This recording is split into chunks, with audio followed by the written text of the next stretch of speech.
Hello everyone and welcome back to my channel. I'm Diane Deziel and today I'm planning to show you how easy it is to assemble a nice shawl collar. So stay with me. Okay, so you might have watched my video on how to make the pattern, draft the pattern of a shawl collar. That one was in French and I will redo it in English pretty soon.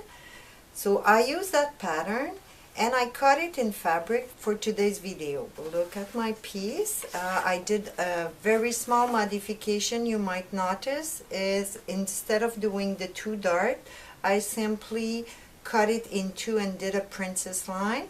I cut my back also, just the top part for you, to show you how to assemble today.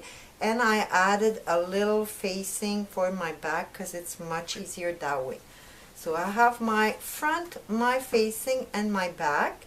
Before starting the assembling, since it's a practice and for you to understand exactly what's going on, I'm going to ask you to find the intersection at the neck and shoulder point. So just trace the intersection on all your bodice and facing piece.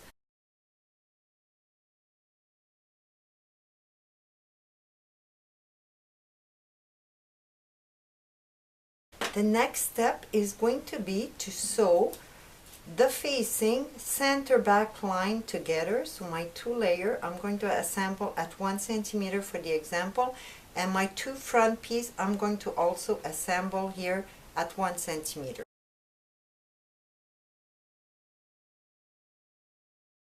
At this point I want to insist on the fact that your bodice and your facing would be fused, so it's much stronger, especially at the corner. Now before starting the sewing of the neck, I want you to elongate the notch until 3 millimeters from the intersection. Of course, that's why the fusing is important. The facing and the bodice, elongate the notch. The V that I show you how to do in the pattern construction is cut, so you already have the right angle for the cutting. And then the next step is going to be to assemble in one shot the shoulder, the neck, and the other shoulder. I'm going to do it first with the facing, so I'm taking my back facing and you're going to place it against the neck of the facing. So it's going to go like that, intersection with the intersection and shoulder with shoulder, and we're going to go assemble from shoulder all the way to the intersection. So while I'm sewing, you'll see me pinning intersection, but one at a time. It's useless to put the pin all around right away, so it's only to the intersection, and then I will continue until center back and then remove that pin, put it to the other intersection before turning and doing the last seam.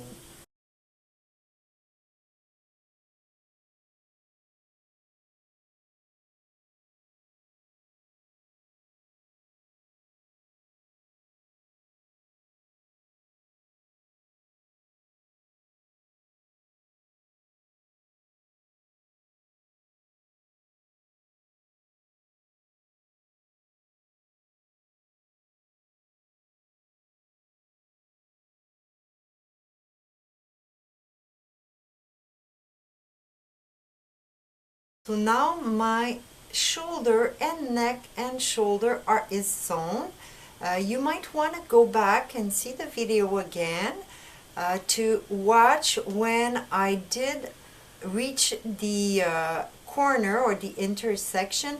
I did fold the fabric and I did put my finger under the foot to make sure that I'm not starting with a pleat, because remember, this is a corner and it is the most important or the most difficult area. So I did reach the corner, make sure there's no a pleat, and then I continued the sewing. I did both sides. I sewed my facing over, and I did do it also from the under. So this one I think I did from the under. So it's pretty much the same thing. You fold the piece that has extra to start again on the other side. So they both work. If you did your notching before, you should not have any problem. When you're done with that seam on both the bodice and the facing, what you're going to do is press the seam open. Remember to do it in 3 steps. So the shoulder, only the shoulder on the other side, and then lift your garment with a ham or something, and then you'll be able to press the neckline. It's not a good idea to skip the pressing because it's going to be pretty hard to do after, and that's what you will get. So my back here and my front is there. So the hardest part is done. We just have now to assemble the facing with our front. Place them good side with good side, and you will assemble from one end to the other. So just like that. 1 centimeter seam.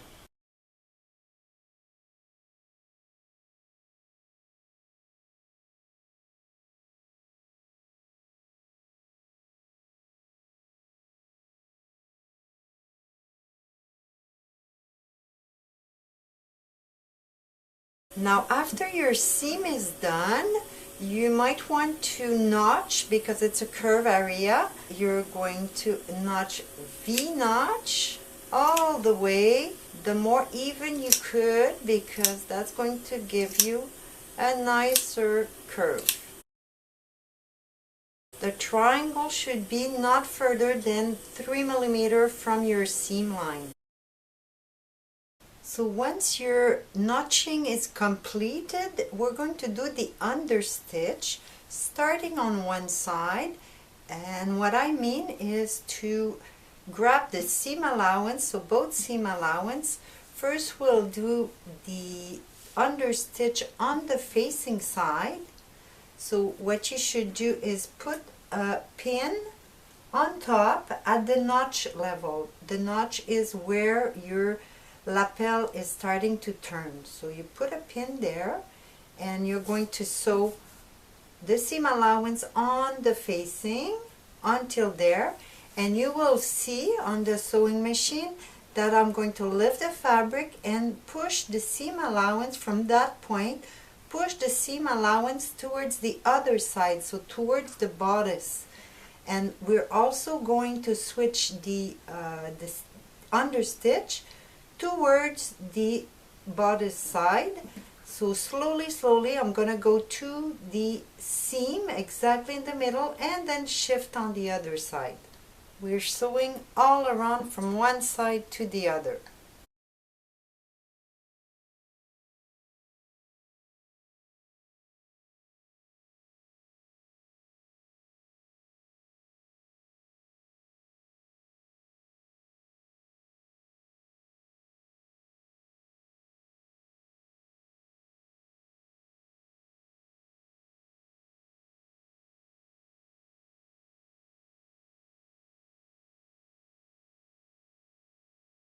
Here you could see my understitch with the shift, so at the notch point, shifting to the bodice side over here.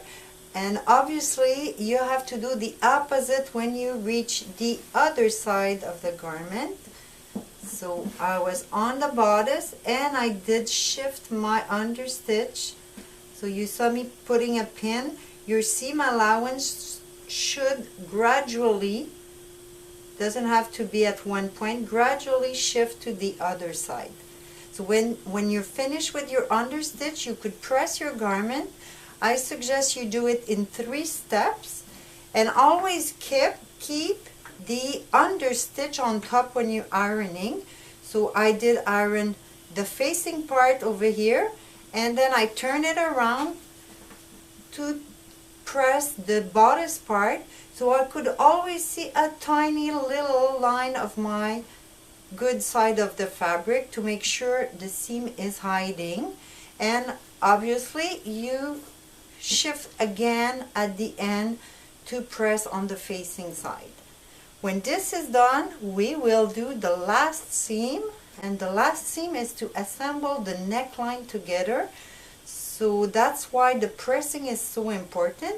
It's already ready to sew, so because my seams are open, you're going to put your back neckline facing the back neckline and assemble just one layer, just one seam allowance with the other one.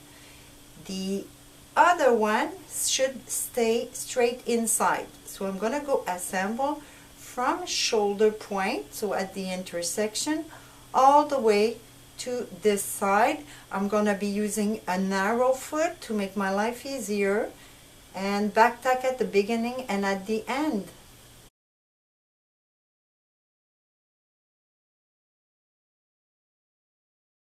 Now you could see my last stitch I did at the neck. You don't have to go too close. It's even dangerous that you grab more fabric and make little pleats. So a few millimeters inside the seam allowance, like that.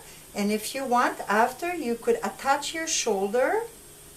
So just by putting them together face to face, the seam allowance, and from inside you go tack for a little while to keep your facing in place.